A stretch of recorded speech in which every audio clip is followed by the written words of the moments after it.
الرحیم السلام علیکم ورحمۃ اللہ وبرکاتہ۔ یوٹیوب چینل مفتی اکرم کے ناظرین، ناظرین کرام، آج کی اس ویڈیو میں بنیاد کعبہ اور تعمیر کعبہ سب سے پہلے کب اور کیسے ہوئی اس حوالے سے انشاءاللہ مدلل حوالہ جات کے ساتھ بیان کروں گا۔ آدم علیہ السلام کی تخلیق سے ہزاروں سال پہلے اس زمین پر ہر طرف پانی ہی پانی موجود تھا اور خشکی کا نام و نشان بھی موجود نہ تھا۔ اس کا ذکر اللہ تعالیٰ نے قرآن کریم کے پارہ نمبر 12 سورہ ہود میں کیا، وَكَانَ عَرْشُهُ عَلَى الْمَاءِ، کہ اللہ تعالیٰ کا عرش پانی پہ موجود تھا، یعنی زمین پہ ہر طرف پانی ہی پانی تھا، خشکی کا نام و نشان موجود نہ تھا۔ تفسیر روح البیان میں صاحب روح البیان فرماتے ہیں کہ آدم علیہ السلام کی تخلیق سے 2000 سال پہلے اللہ تعالیٰ نے اس زمین کے سینٹر میں، یعنی بالکل درمیانی مقام جو بنتا ہے، اس جگہ جاگ کو ظاہر کیا، اور اس جاگ کے پھیلنے کی وجہ سے ہر طرف زمین کا وجود جو تھا وہ قائم ہو گیا، اور یہ وہی مقام تھا جہاں آج کعبۃ اللہ کی عمارت موجود ہے۔ تفسیر ابن عساکر اور تفسیر عزیزی میں آتا ہے کہ جب حضرت سیدنا آدم علیہ السلام کو جنت سے نکال کے اس دنیا کی زمین پہ بھیج دیا گیا تو آپ بوریت محسوس کرنے لگے اور عرض کیا، اے میرے مالک مولا، آسمانوں پہ میں تو فرشتوں کی تسبیح و تکبیر کو سنتا تھا، لیکن اب نہ تو فرشتوں کی تسبیح و تکبیر کو سنتا ہوں اور نہ ہی اس زمین پہ کوئی معبود خانہ موجود ہے۔ تو اللہ تعالیٰ نے آدم علیہ السلام کی رہنمائی اس مقام کی طرف کی جہاں سب سے پہلے جاگ کو ظاہر کیا گیا تھا اور جہاں کعبۃ اللہ کی بنیاد کو رکھا گیا تھا۔ چنانچہ آپ کی رہنمائی کے لیے اللہ تعالیٰ نے آپ کے ساتھ سیدنا جبریل علیہ السلام کو بھیجا اور فرمایا کہ اے آدم، اس مقام پہ بنیاد کعبہ کو رکھو، اور یہی مقام ہے جس طرف تم منہ کر کے نماز پڑھو گے، اور اس مقام کا طواف کرو۔ چنانچہ ملائکہ نے اس مقام کی بنیادوں کو 5 پہاڑوں کے پتھروں کے ذریعے مکمل کیا۔ وہ پہاڑ کون سے ہیں؟ نمبر 1 کوہ لبنان، کوہ جودی، کوہ طور، کوہ ہیرا، کوہ طور زیت۔ سیدنا حضرت جبریل علیہ السلام نے اپنا پر مار کے اس زمین کو 7 تہوں تک پاک فرما دیا،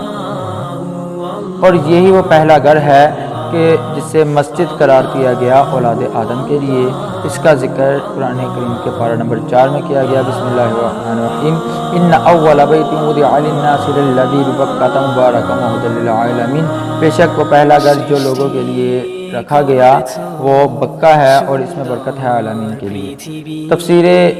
ضیاء القرآن میں پیر کرم علی شاہ رحمۃ اللہ علیہ فرماتے ہیں مختلف اقوال کے تحت کہ بکہ سے مراد وہ مقام ہے جہاں اس وقت کعبۃ اللہ کی عمارت موجود ہے، اور مکہ سے مراد تمام حرم ہے۔ اور بخاری شریف میں حدیث پاک موجود ہے، کریم آقا علیہ السلام نے فرمایا، آپ سے سوال کیا ہے تو سیدنا ابو ذر غفاری رضی اللہ تعالیٰ عنہ نے کہ یا رسول اللہ صلی اللہ علیہ وسلم، سب سے پہلے زمین پر کس مسجد کی بنیاد رکھی گئی؟ تو کریم آقا علیہ السلام فرمایا، سب سے پہلی مسجد کی جو بنیاد رکھی گئی وہ کعبۃ اللہ ہے، اور اس کے بعد مسجد اقصی ہے۔ اور روایات میں آتا ہے کہ جب اس مقام کی بنیادوں کو مکمل کر لیا گیا تو بیت المعمور کو اس کے درمیان لا کے رکھ دیا گیا۔ اب بنیادیں تو دنیاوی پتھروں کی تھی، لیکن عمارت جو تھی وہ آسمانی یعنی بیت المعمور تھی۔ اس کا طواف ہوتا رہا، اس کی طرف منہ کر کے اولاد آدم نماز پڑھتی رہی، لیکن دور نوح میں جب طوفان نوح علیہ السلام آیا تو زمین پہ ہر طرف پانی پانی ہو گیا، لہذا بیت المعمور کو اٹھا کے آسمانوں کی طرف بلند کر لیا گیا۔ جب وہ سیلاب ختم ہو گیا تو اس کی بنیادیں جو تھی وہ بلند ٹیلوں کی طرح ظاہر ہوتی رہیں، اور اس کے بعد بھی اس مقام کو برکت والا سمجھا جاتا رہا، لوگ اس کی طرف آ کے دعائیں کرتے اور اللہ تعالیٰ کی برکتیں حاصل کرتے۔ اسی طرح دور گزرتا رہا، چنانچہ ابراہیم علیہ السلام کے دور تک ایسا ہی رہا۔ جب ابراہیم علیہ السلام نے حضرت سیدنا اماں ہاجرہ رضی اللہ تعالیٰ عنہا اور حضرت اسماعیل علیہ السلام کو اس مقام پہ چھوڑ دیا، اور ان کے ادھر بسنے کے بعد آہستہ آہستہ یہاں آبادی قائم ہوتی گئی، تو حضرت سیدنا ابراہیم علیہ السلام کو اللہ تعالیٰ نے حکم دیا کہ یہاں کعبۃ اللہ کی عمارت کو قائم کرو۔ آپ کے ساتھ آپ کے بیٹے حضرت اسماعیل علیہ السلام نے بھی ساتھ دیا۔ حضرت سیدنا ابراہیم علیہ السلام پتھر اوپر رکھتے اور اس کی عمارت کو تعمیر کرتے گئے، اور اسماعیل علیہ السلام مٹی اور گارا بنا کے آپ کو دیتے گئے، اور آپ بلندی پر جب جانا چاہتے تو حجر اسود وہ مبارک پتھر ہے جو آپ کے قدموں کے نیچے آتا تو جتنا آپ نے بلند ہونا ہوتا وہ آپ کو اتنا بلند لے جاتا۔ آپ نے سب سے پہلی عمارت کی جو بنیاد رکھی تھی تاریخ میں وہ ابراہیم علیہ السلام ہے، اس سے پہلے اس کی عمارت نہ بنائی گئی تھی۔ آدم علیہ السلام نے جو بنیادیں تھی اس کی تعمیر رکھی تھی۔ اب ابراہیم علیہ السلام کو جب اللہ تعالیٰ نے یہ حکم دیا تو ابراہیم علیہ السلام نے عرض کیا، اے میرے مالک و مولا، تو نے جو مجھے حکم دیا کہ میرے کعبۃ اللہ کی عمارت کی جو ہے وہ بنیاد رکھو اور آدم علیہ السلام کی بنیادوں پہ اسے قائم کرو، تو مجھے کیسے پتہ چلے گا؟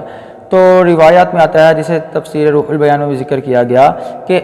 ایک بدلی جو تھی وہ اللہ کے حکم سے تشریف لائی اور اس کے سائے کے اندر جب ابراہیم علیہ السلام نے زمین کو کھودا تو آدم علیہ السلام کی جو بنیادیں تھیں وہ نمودار ہوئیں اور انہی بنیادوں پر پھر کعبۃ اللہ کی عمارت کو تعمیر کیا گیا۔ اس وقت اس کی جو اونچائی تھی وہ 9 ہاتھ تھی اور رکن سود سے رکن شمالی تک 33 ہاتھ، رکن شمالی سے رکن مغربی تک جو دیوار تھی وہ 22 ہاتھ اور رکن مغربی سے رکن یمانی تک جو دیوار کی لمبائی تھی وہ 31 ہاتھ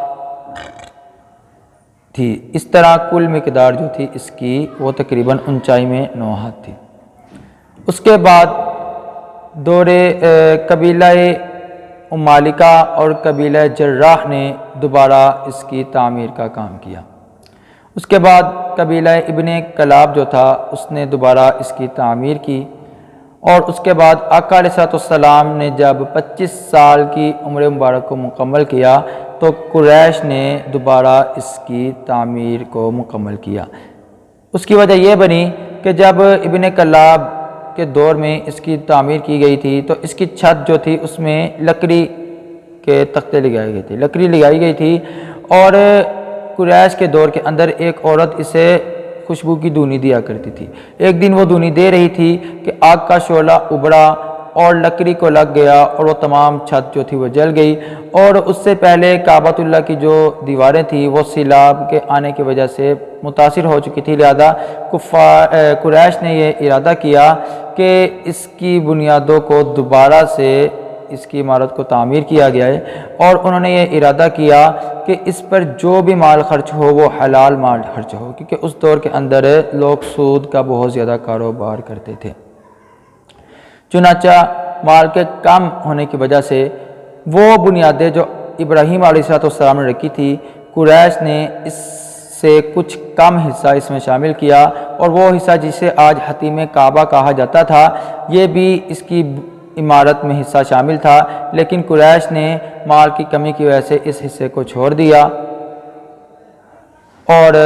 انہوں نے ابراہیم علیہ السلام کی عمارت سے کچھ مختلف اس کا نقشہ قائم کیا کہ ابراہیم علیہ السلام نے جب اس کی عمارت کو قائم کیا تھا تو اس کے 2 دروازے تھے، جبکہ قریش نے صرف اس کا ایک ہی دروازہ رکھا اور آپ نے جو عمارت قائم کی تھی اس کی بلندی 9 ہاتھ تھی اور انہوں نے 18 ہاتھ اس کی بلندی کی اور ایک ہی دروازہ رکھا جس کی اونچائی بھی اونچی رکھی اور اس میں کچھ مزید تغیر کیا۔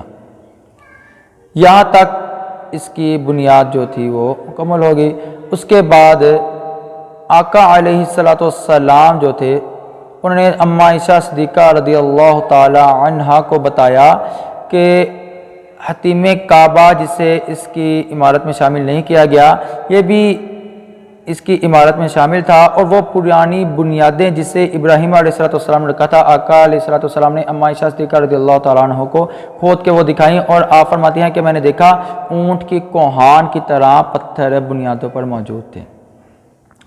چنانچہ حضرت سیدنا عبداللہ ابن زبیر رضی اللہ تعالیٰ عنہ نے 46 ہجری میں دوبارہ انہی پرانی بنیادوں پہ اس کی تعمیر کی، لیکن 74 ہجری میں مروان کے نائب حجاج نے دوبارہ اس سے منہدم کر کے اس کی جو تعمیر تھی وہ قریش کے طریقہ پر رکھی، یعنی حتیم کعبہ کو باہر کر دیا اور قریش نے جتنی بنیاد رکھی تھی اسی بنیاد پہ اسے دوبارہ قائم کر دیا۔ ہارون الرشید نے دوبارہ چاہا کہ میں دوبارہ ابراہیم علیہ السلام کی بنیادوں پر اسے تعمیر کروں، لیکن علماء نے اس سے منع کر دیا کہ اس طرح تو یہ مذاق بن جائے گا کہ روز روز دوبارہ اس کی بنیادوں کو قائم کیا جائے، لہذا جس قدر بنیادیں ہو چکی وہ ٹھیک ہیں۔ یہاں تک اس کی جو عمارت کی تعمیر تھی وہ چینج ہوتی رہی، لیکن اس کے بعد اپنے ادوار کے اعتبار سے عمارہ جو تھے وہ اس کے اندر کچھ نہ کچھ رد و بدل کرتے رہے، لیکن دوبارہ اس کی تعمیرات کا کام جو تھا ایسے نہ ہوا۔ اور ابن زبیر رضی اللہ تعالیٰ عنہ جو تھے انہوں نے اس پہ بہت پیارا غلاف کعبہ چڑھایا اور اس سے یمن سے منگوائی گئی خوشبو اس کے گارے میں شامل کی اور بڑا ہی اس کو معطر کیا۔ اور میں ایک بات بتاتا چلوں کہ سب سے پہلے غلاف کعبہ طبہ حمیری جو تھا اس نے اس پر ڈالا اور اس رواج کو شروع کیا، اور یہ بہت ہی بڑا عاشق رسول تھا، اور اسی نے مدینہ کے اندر 1000 گھر تعمیر کروائے کہ آقا علیہ السلام کی مدینہ شریف کے اندر آمد ہوگی۔ 1040 ہجری کے اندر سلطان مراد احمد علی خان جو کہ شاہ قسطنطنیہ ہے، اس نے حجر اسود والی دیوار کے علاوہ 3 جو دیواریں تھیں انہیں دوبارہ تعمیر کروایا، کیونکہ اس کے اندر کچھ نہ کچھ کمی واقع ہو چکی تھی۔ اس نے ان 3 دیواروں کو دوبارہ تعمیر کروایا اور اس کے نیچے سنگ مرمر کا پتھر بچھوایا اور اس کے اندر بہت زیادہ نقش و نگار کروایا، اس کے اندر بہت زیادہ خوبصورتی کروائی، اور اس پہ یمن سے غلاف کعبہ بڑے ہی اعزاز کے ساتھ تیار ہو کے آتا رہا۔ اور 1382 کے اندر پاکستان لاہور سے جو غلاف کعبہ تھا وہ تیار ہو کے تشریف لے کے گیا، اور اس طرح ہر سال حج کے موقع پر اس کے غلاف کو چینج کیا جاتا اور پچھلے غلاف کو حاجیوں کے اندر تبرک کے طور پہ تقسیم کر دیا جاتا، یہاں تک کہ اب تک اس کے اندر کچھ نہ کچھ چینجنگ ہوتی ہے، لیکن دوبارہ اس کی تعمیر کا کام نہیں ہوا، کیونکہ وہ صرف ابن زبیر رضی اللہ تعالیٰ عنہ نے کیا اور اس کے بعد حجاج بن یوسف نے کیا، وہاں تک اس کی عمارت کو تعمیر کیا گیا، اس کے بعد اس کی عمارت کو دوبارہ نہیں چھیڑا گیا، بلکہ کچھ نہ کچھ اس کے اندر چینجنگ ہوتی گئی۔ اللہ تعالیٰ سے دعا ہے کہ اللہ تعالیٰ ہمیں اس لیٹسٹ ویڈیو کو سمجھنے کی توفیق عطا کرے، اور ویڈیو پسند آئے اسے لائک کیجئے۔ اگر آپ فیس بک پہ میری ویڈیو دیکھ رہے ہیں تو میرے پیج کو لائک کیجئے، اور اگر آپ یوٹیوب پہ میری ویڈیو دیکھ رہے ہیں تو چینل کو سبسکرائب کیجئے، ساتھ ہی گھنٹی کے بٹن کو پریس کر دیجئے تاکہ آنے والی ویڈیوز کا نوٹیفیکیشن سب سے پہلے آپ کو مل سکے، اور کامنٹس میں مجھے ضرور بتائیے کہ آپ کو یہ ویڈیو کیسی لگی اور نیکسٹ آپ کیسی ویڈیو چاہتے ہیں، میں آپ کے توقعات کے مطابق ویسی ویڈیو بناؤں گا۔ اللہ تعالی ہمارا حامی و ناصر ہو۔ السلام علیکم ورحمۃ اللہ وبرکاتہ۔